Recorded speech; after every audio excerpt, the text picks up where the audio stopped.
For more than a decade, Donghyun, better known by his online name Daedoseogwan, was a household name in South Korea's digital entertainment world.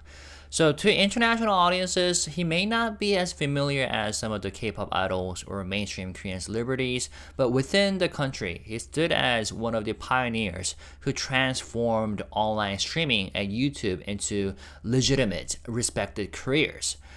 But on September 6th, 2025, at just 46 years old, Teduan, or Mr. Na, was found dead in his home in Seoul at around 8:40 a.m. According to police reports, there were no immediate signs of suicide or foul play. Investigators kept multiple possibilities open, including health complications or unforeseen accidents, while an autopsy was underway to determine the exact cause of death. The initial report suggested that it was a close acquaintance who first discovered him after Mr. Na failed to appear for a scheduled appointment and could not be reached.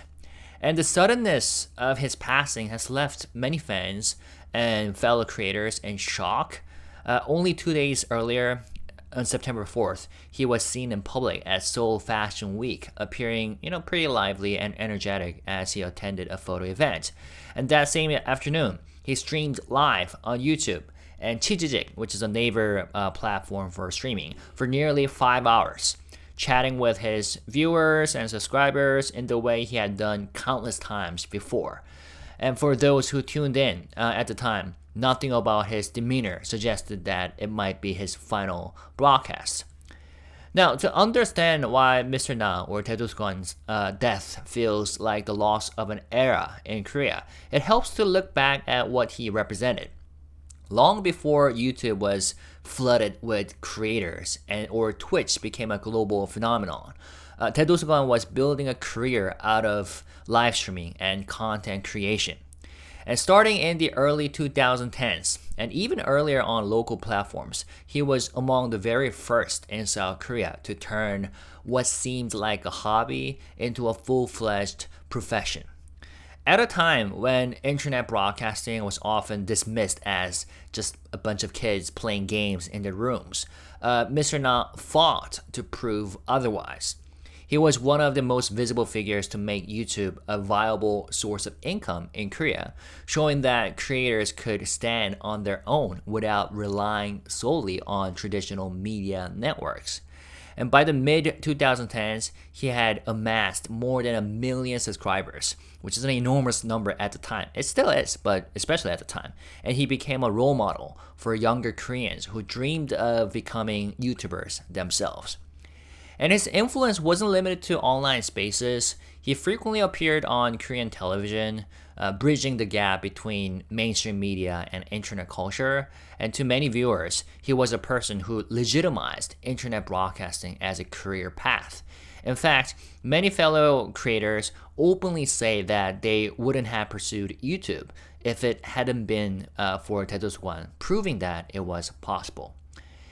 Now, even controversies played a role in solidifying his position when he clashed with Africa TV, which is one of Korea's biggest streaming platforms, local platforms, over what many people called exploitative practices. He didn't fade away. Instead, he doubled down on YouTube, showing creators that they could be financially independent and even more successful outside the constraints of traditional platforms. And that moment is now remembered as a turning point that helped establish YouTube as a dominant space for Korean content creators. So for these reasons, fans often describe Korea's online video landscape as before Daedoseogwan and after Daedoseogwan. His channel wasn't just entertainment, it was a proof of concept and like a living example that shaped how an entire generation saw the internet. Now, part of what makes Mr. Na's passing so difficult to process is how active and vibrant he appeared right up until the end. So on September 4th, just 2 days before he was found, he attended a major fashion event in Seoul, greeting fans and posing for photos. And later that same day, again, he streamed for more than 5 hours, joking with his audience and immersing himself in gameplay. And for longtime viewers, it looked like business as usual. Yet beneath that energy, there were signs that not everything was well. Over the years, Mr. Na occasionally mentioned on his broadcast that he felt pain or tightness in his chest, even describing a piercing sensation near his heart. And his father had died of a heart condition, which led some fans to worry that he might have inherited similar health risk. And with his history, speculation quickly emerged that a cardiac issue, such as a heart attack, might have played a role. Other voices suggested a different possibility. According to acquaintances who spoke after visiting his wake, the family believed a cerebral hemorrhage could have been the cause. Like, given his age, mid-40s, not yet considered old but no longer in its physical prime, the possibility of a sudden stroke or hemorrhage is not far-fetched. And lifestyle factors may have also contributed. Like, fans often expressed concern over his long gaming and streaming hours. And in recent weeks, he was said to have been playing a new mobile game for extended stretches, sometimes exceeding 11 hours a day, with very little sleep. And many people who followed him closely urged him to take rest more, worried that his relentless schedule could take a toll. Now, the National Forensic Service has since conducted an autopsy, and while the first oral statement ruled out foul play, the final report is expected to provide clarity on the exact medical cause. Until then, uncertainty lingers, but the consensus is that this was a natural health-related death rather than anything intentional or criminal or suicide-related. Now, as news of Teduan's death spread, the shock was immediate and overwhelming. Like I said, for many Koreans in their 20s and 30s, he wasn't just a streamer. They grew up watching him, and his videos were often their first exposure to what online broadcasting could be. And his persistence helped normalize the idea that YouTube could be a real career. This is why his sudden passing feels personal for so many people. Online communities quickly filled with tributes. Like, fans recall their favorite memories of his broadcast, sharing stories of how his humor and consistency helped them through difficult times. And younger YouTubers and streamers, many of whom credit him with inspiring their own careers, they posted heartfelt messages on his final video, thanking him for paving the way. And yes, he was really a paver. And the comment sections became less like a fan forum and more like a digital memorial. The grief extended beyond fans. His ex-wife, a fellow YouTuber named Yumdeng, she received a wave of condolences as the two people had remained on good terms despite their divorce.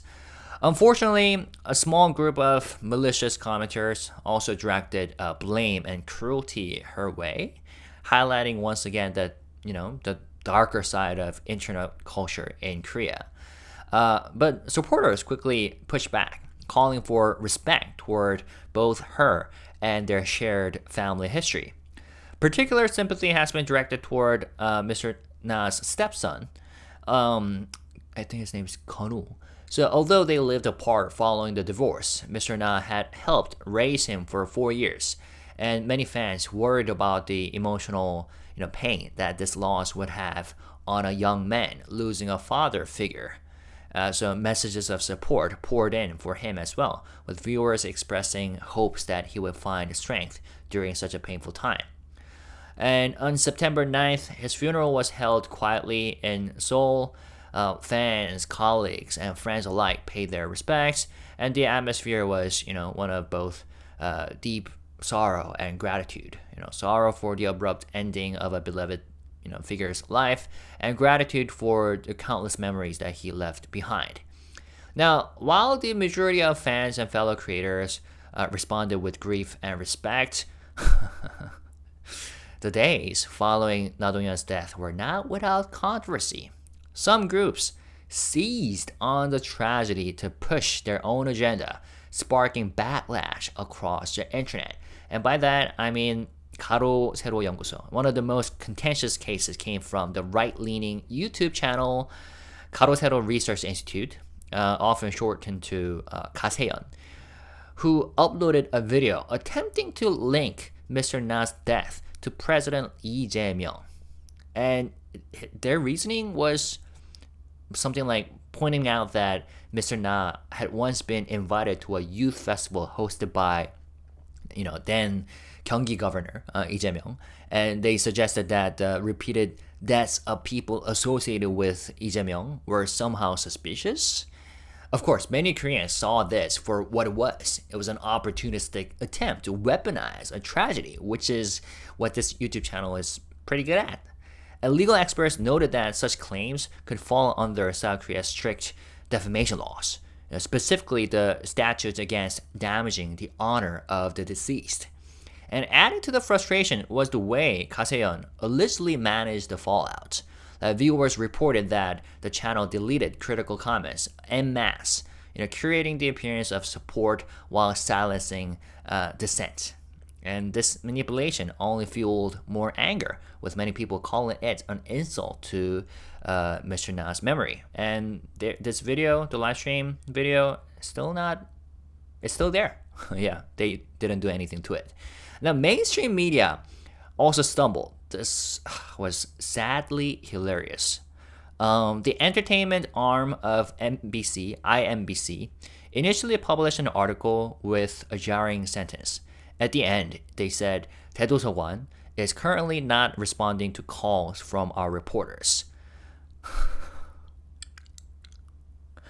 Yeah, so the phrasing made it sound as if the deceased himself was simply ignoring messages. Yeah, if you read Korean articles, there are a lot of sentences like that, saying that the subject is not responding to their questioning or something. But in this case, I guess they didn't double check. And it sparked accusations of disrespect. Of course, after swift backlash, IMBC clarified that the line referred to his management contacts, not Mr. Na personally, and they fixed the article. But still, this was ridiculous, and this is the whole situation is sad but very hilarious, and the damage had been done. Many readers felt that rushing to publish without sensitivity was another example of the Korean media prioritizing speed over dignity. And yeah, these controversies served as an unwelcome reminder of how fragile the boundary can be between news reporting and exploitation.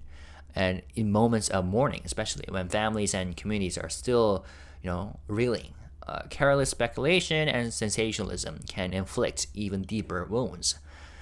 But yeah, the sudden death of Na Do-hyun is more than a personal loss for fans in South Korea, and I think it reminds us of the growing cultural weight that digital creators carry worldwide, because his story captures both the promise and the pressures of an industry that has only recently begun to be taken seriously. And by that, I mean very seriously. Because for years, Mr. Na symbolized what was possible in online media. He showed that someone with the camera, a computer, and a unique voice could build an audience of millions, challenging existing entertainment structures and even influence mainstream culture. And in this way, his career parallels the rise of countless creators around the globe, from American Twitch streamers to European YouTubers who have turned internet broadcasting into a legitimate profession. But his death also highlights the vulnerabilities that come with that profession. Long streaming hours, irregular sleep schedules, and the pressure to constantly stay relevant can exact a heavy, cost on health. And fans who once marveled at his endurance are now reflecting on whether those same habits contributed to his decline. And his passing opens up, difficult but necessary conversations about how both creators and audiences view work-life balance in an industry driven by non-stop visibility. And there's also a lesson here about memory and responsibility, how society chooses to remember Mr. Na, whether with dignity or through conspiracy-laden noise, will shape both his legacy but also how future generations of creators are treated. So yeah, and given his family situation, I think his death emphasized the need for empathy, empathy for the families left behind, and empathy for the creators, navigating immense pressures, and empathy in how we discuss and report on tragedy in digital age. So as his funeral concludes and the final tributes are being paid, I think Teduan, or Mr. Na, leaves behind more than just a channel with millions of subscribers.